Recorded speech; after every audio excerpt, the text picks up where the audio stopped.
So my understanding from reviewing things, if my math is incorrect, let me know that it's incorrect. But from what I can see, she was 12. Am I reading this incorrectly? It's the state's understanding.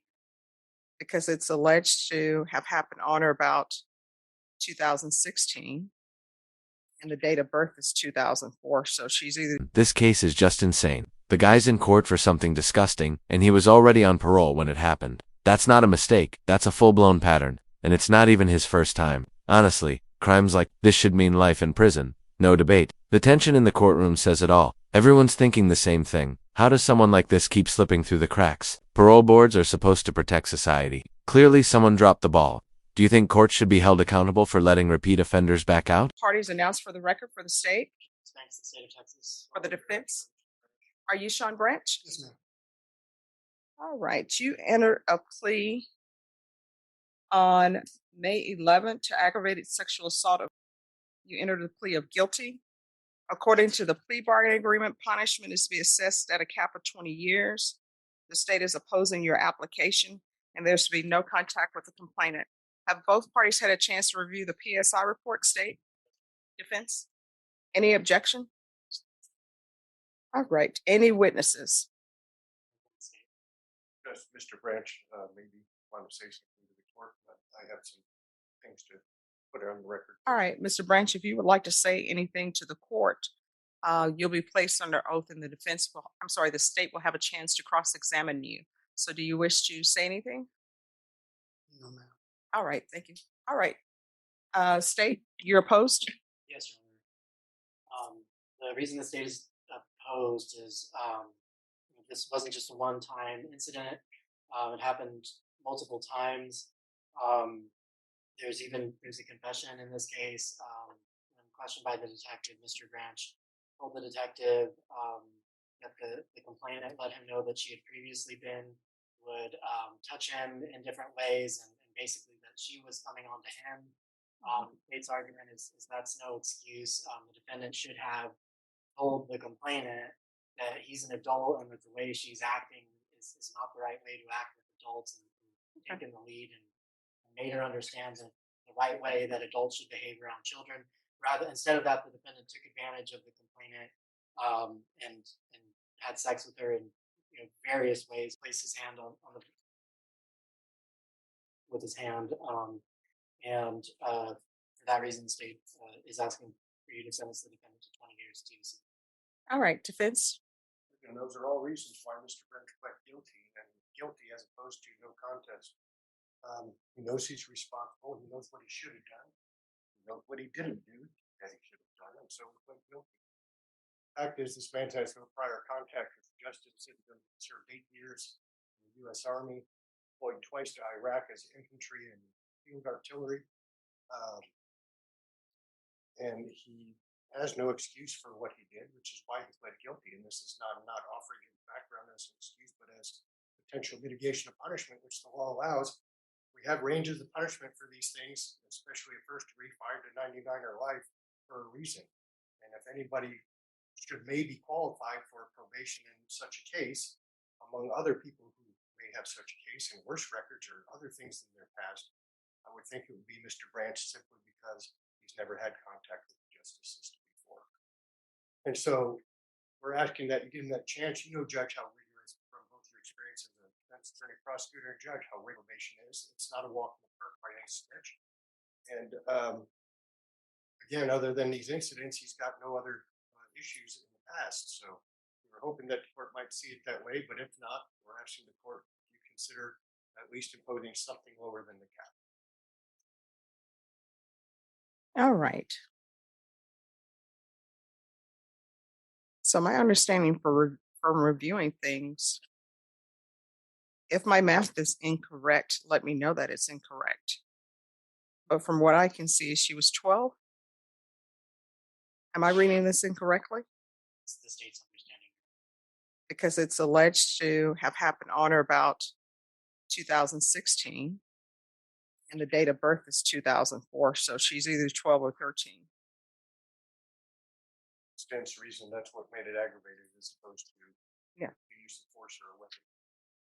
No, I'm just trying to figure out the age.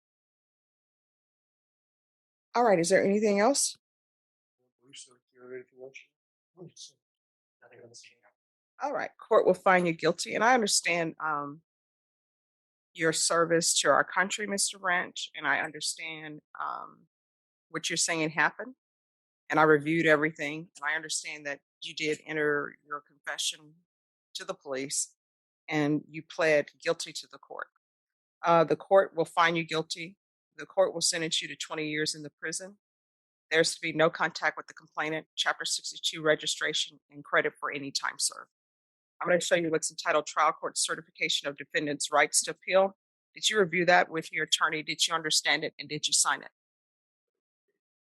Yes, ma'am. All right, because this is a plea bargain agreement, because I followed your plea bargain agreement, and because you waive your right to appeal, you do not have the court's permission to appeal. And because this is a felony conviction, you're not allowed to own or possess any weapons or ammunition. Do you understand? Yes, ma'am. All right, we can go off the record.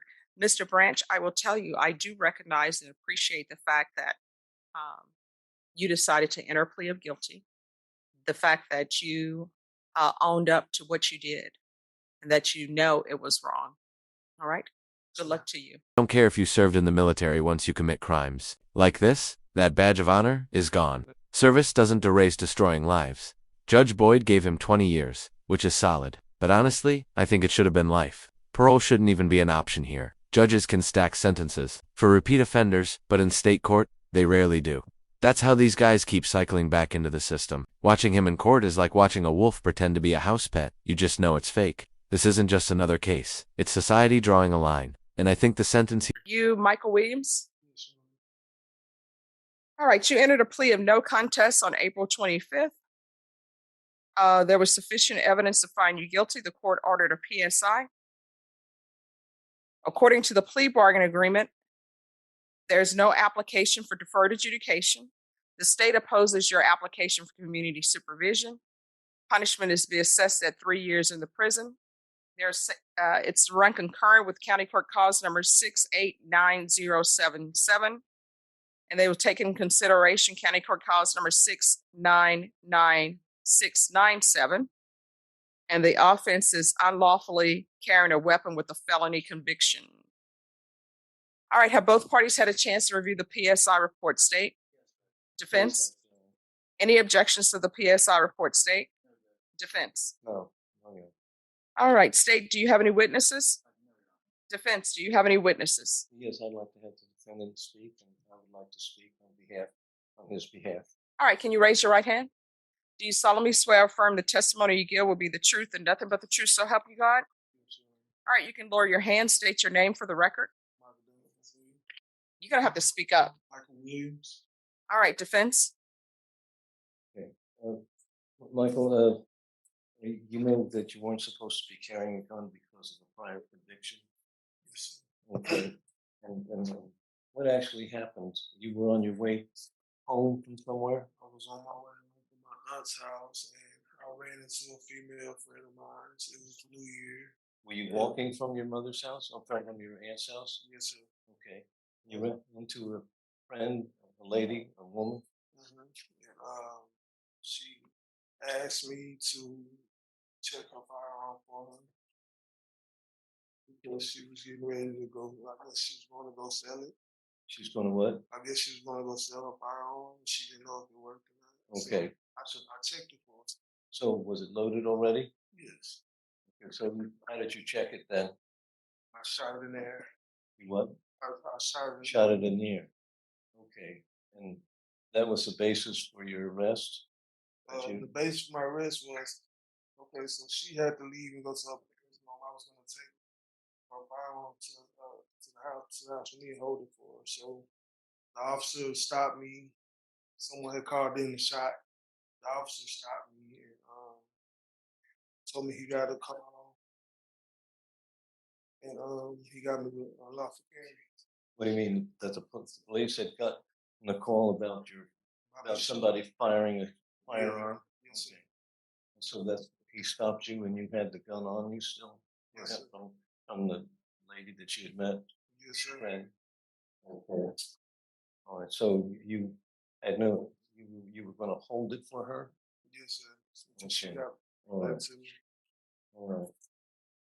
Yeah, I'd like you to consider this and from the fact that there wasn't that much malice in his carrying this. It was something that he hadn't expected.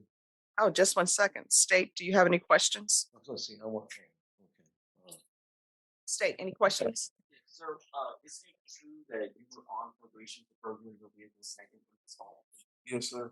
And isn't it also true that you never reported the probation for that offense? I had complications reporting. I did try to report, but I had problems with my phone. Zoom. Did you have to go in person? No, sir. I did call and make an appointment, but His excuse. He fired into the air to test a gun his ex didn't even know worked. That's not checking a gun. That's guaranteeing a felony and a police visit. And under federal law, even one bullet can trigger a discharge enhancement, adding extra years. Plus, he's not even allowed to own a gun. Courts don't care about the just testing excuse. That's reckless endangerment. Plain and simple, and people forget. Every bullet that goes up comes down. Courts treat falling rounds as deadly weapons. Mix in illegal possession, reckless discharge, and no good excuse. You're not getting sympathy, you're getting years. All right. Any further questions, counsel? And no further questions. I'd just like to speak on his behalf. Yes. Okay, Your Honor, I'd like to consider in the PSI where it shows that his upbringing was a problem. He had no help from his father. He was brought up by his aunt and his mother, but he had a lot of psychological problems and depression, and he only went through halfway through school, and then he was not very employable. So for the last 7 years, he'd been unemployed. I think that idleness also set the scene for his drug addiction and alcohol. But he quit the alcohol in 2014, but he continued on some other drugs, and he hasn't had those in the last 6 months. All right. Just 1 second, counsel. Mr. Williams, I'm going to give you a choice. Here's your choice. I can give you probation, but you're going into inpatient treatment, or either I will sentence you to 2 years in prison. Now, they say that you have mental health issues and that they're recommending MyOff. MyOff is inpatient. Now, you can go to prison for 2 years, do your time, you're done, or either you can be on probation out of this court. Probation. Well, no, counsel, this is what I would always tell my clients. I'm not the person who's going to be doing probation. He will. And he knows better than I do, better than you, and better than anyone else, whether or not he can successfully complete probation.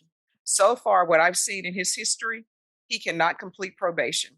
But I understand that there are mental health issues going on because in the possession case for his previous conviction, I saw that there was a transfer to MyOff, and then he ended up failing that and ended up going to prison. So, you know yourself better than I do, better than your attorney does. Deputy Laura always tells everybody probation in this court is not easy. So your choice is, and there are only 2 choices. 1, I can send you to prison, or 2, you're going in inpatient treatment and you're going in MyOff. Either way, you're not going home today. So which do you choose? I would say, due to my current addiction, I was on heroin. I would say I need a inpatient. I would like to take the probation. Okay.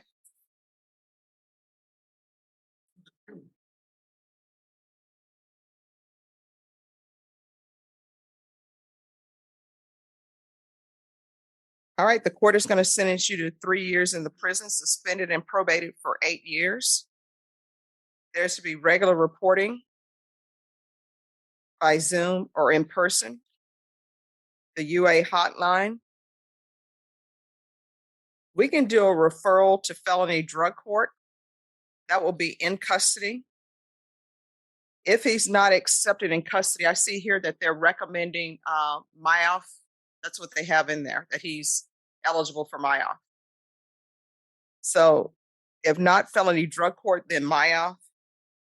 And then if MyOff is not going to, if felony drug court doesn't accept him and MyOff doesn't accept him, then we'll do SafeP. Proof of employment or SSI. within 45 days of release. There's to be no employment as a home health care provider or with minors. Field visits 1 time per month until further notice. 200 hours of community service restitution. Do you have any children? Yes, ma'am. What are their ages?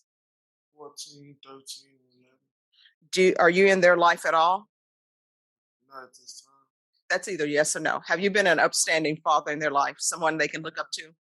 I have. Not How? recently, but I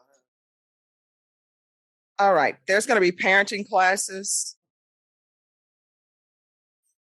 This to run concurrent with County Court Cause number 689077, taking consideration 699697. And then there will be the UA hotline. Counsel, you're hitting the microphone. Hold on, sorry. The UA hotline until further notice. Probation, is there anything else he needs? Is there anything else you need from me to be successful?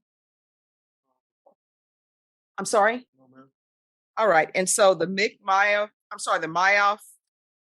the felony drug court, and SafeP, that's to be done in custody. Ron, I think he's going to need a lot of help with getting employment. He hasn't had any, and he has his psychological problems as well. So When's the last time you had employment? 2008. All right, so you haven't really been supporting your children. All right, and with regards to employment, there's to be no employment as a home health care provider or with minors. If you are planning to be in your children's life and be someone they can be proud of, you're going to have to do better. If you're not going to be in their life on a permanent basis and just breeze in and breeze out, then you need not be around them. You understand? Showing you what's entitled Trial Court Certification of Defendant's Rights to Appeal. Mr. Alexander, did you pass that to him? Did you sign that? Did you review that with your attorney, and did you understand it? Yes, Your Honor. Because this is a plea bargain agreement, because I followed your plea bargain agreement, and because you waived your right to appeal, you do not have the court's permission to appeal. Do you understand? Yes, sir. Because this is a felony conviction, you're not allowed to own or possess any weapons or ammunition. If you have a question over what a weapon or ammunition is, you'll need to speak to an attorney. Do you understand? Yes, Your Honor. All right. Good luck to you. And here's the part that blows my mind. His lawyer tried spinning a rough childhood and depression defense. Like that erases the fact he fired an illegal gun while high on hard drugs. I'm not saying his struggles aren't real, but court isn't therapy. It's about accountability. Add in that he hasn't worked since 2008 and isn't caring for his kids. This isn't one bad decision. It's a lifestyle. And yet, Judge Boyd went light, offering prison or probation. Of course, he picked probation. But probation isn't mercy. It's a gamble. Slip up once, and he could end up serving longer than the original sentence. In a way, it's mercy with a built-in trap.